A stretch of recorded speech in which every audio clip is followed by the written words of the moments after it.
Hey everyone, I just wanted to do a quick unboxing of the Games Workshop Sector Mechanicus Forgeshrine. I picked this up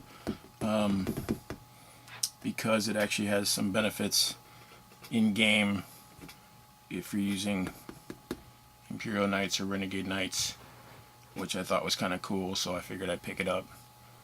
This is probably going to be the last Sector Mechanicus scenery piece I'll pick up, because these are pretty big.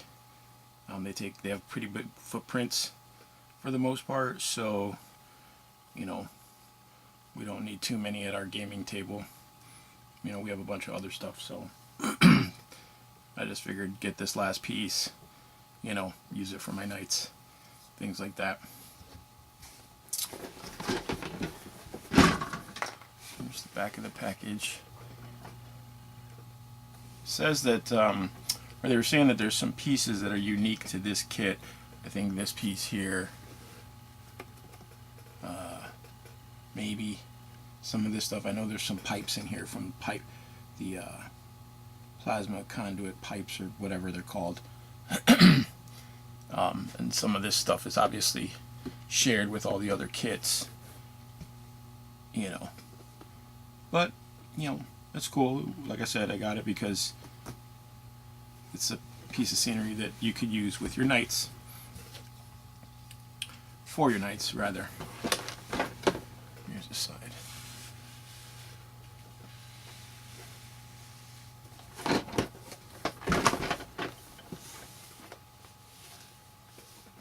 And like I said before, I think the Sector Mechanicus stuff's pretty cool. You know, they kind of went out of their way to make all this stuff work together. And I mean, obviously, of course, it looks good together. Excuse me. So that's pretty cool.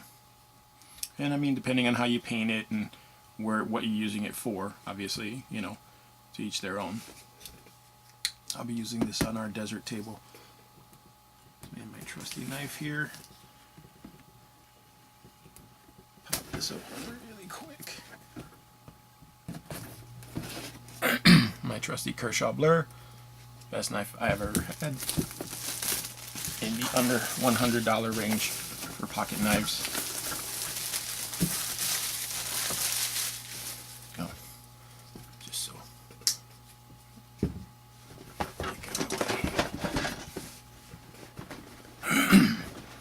Like I said, I picked up a couple of these kits.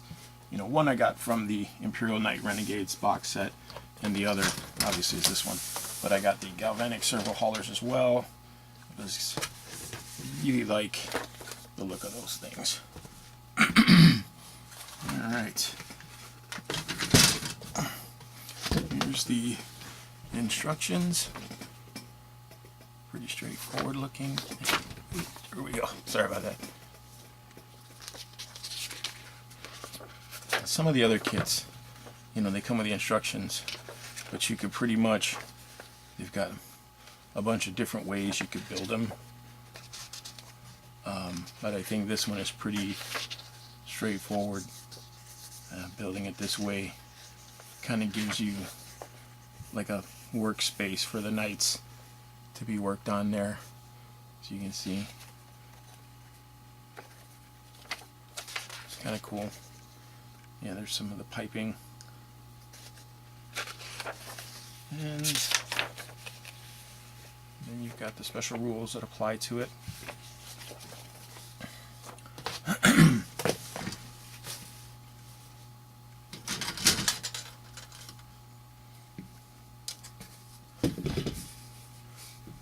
Let's see if I can actually zoom in on this thing here. I'm going to zoom in a little bit. Let's see. Give me a sec. Here we are. So,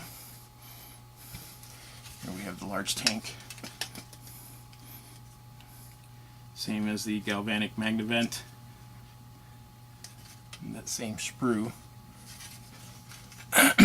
So, we've I've seen this before. Still very cool.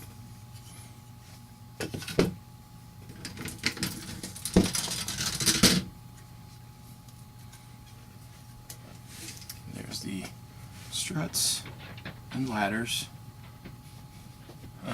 Struts and ladders. That's funny. These pieces are really solid. I like these pieces. On the other set that I built, these probably some of the more solid pieces.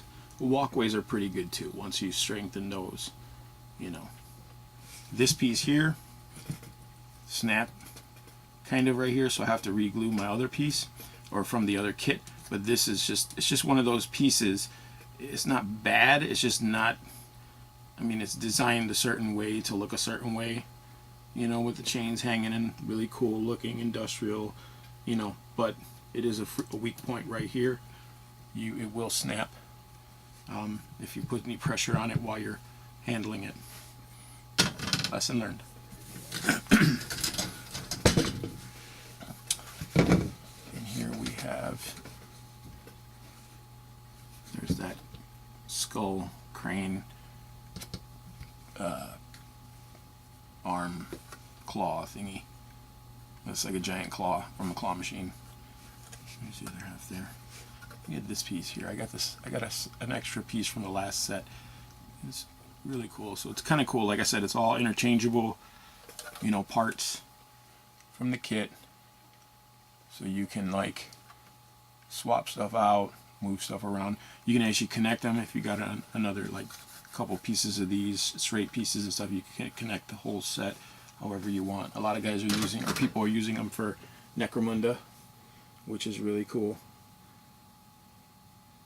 There's a little bit of a loose sprue in the box. It's just the sprue points, like where it connects in between something circular usually, or, you know, reinforce something while it's in packaging. But that was just, I just found that.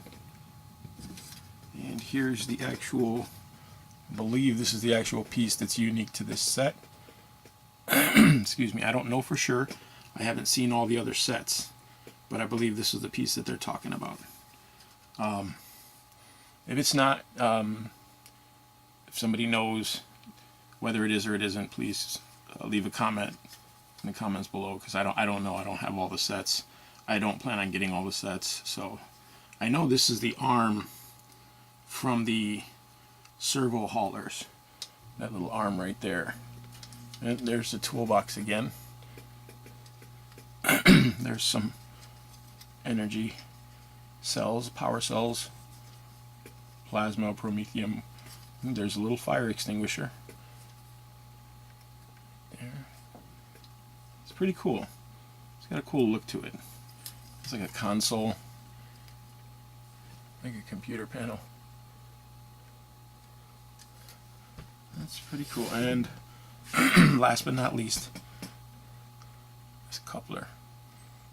That was loose in the box. Looks like it was connected to some part of the sprue, but I don't know. I don't know where it came off of. But that's got that little fan inside there. It's pretty cool. Although, when you connect this to most of the kits, you don't even see the fan because you're usually connecting pipes to it or something. So it's almost not relevant. But I mean, just like the other kit, I think that this kit again is really cool looking. Definitely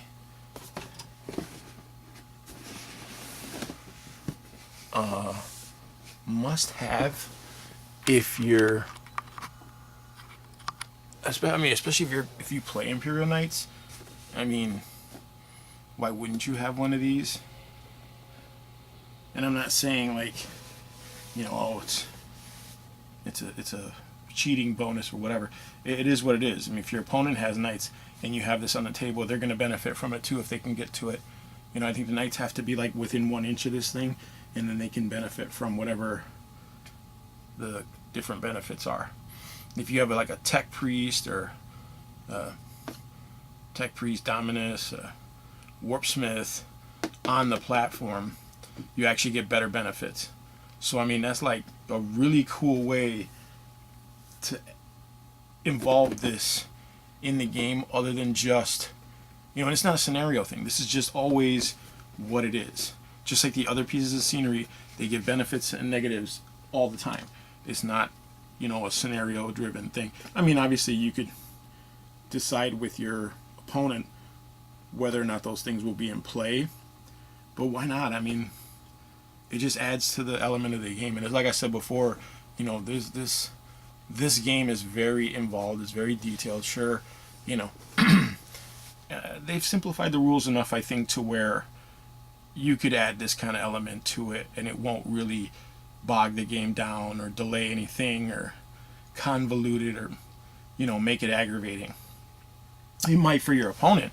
You're rolling up with your knight and reloading missiles that should have been worn or used, or getting hit points back. That's a frustration in and of itself in a game, regardless of whether or not it's a piece of scenery or a tech priest working on a rhino or something. If they ever get the chance, that's just one of those things, like, or if something regenerates. Like, I know there's characters and monstrous creatures and things like that regenerate, and you're just like, what the F? I just did 4 wounds to that guy and he's got like 6 back. What the F? But it happens, But like I said, this is a really cool piece of scenery. Something that really adds some elements of depth to your games. Some narrative. You can always use this in a narrative play, objective-wise, scenario-wise. You could do a ton of stuff with this. And I really like the opportunity that they give you with this. Sure, you could do it yourself, make up your own or whatever. That's totally cool too. But I felt like this was a quick way to get yet another piece of this type of terrain on the table, as well as adding some narrative to our games. But that's what I think about the Sector Forgeshrine. Sector Mechanicus. Those names, man, they kill me. Anyway, thanks for watching, guys.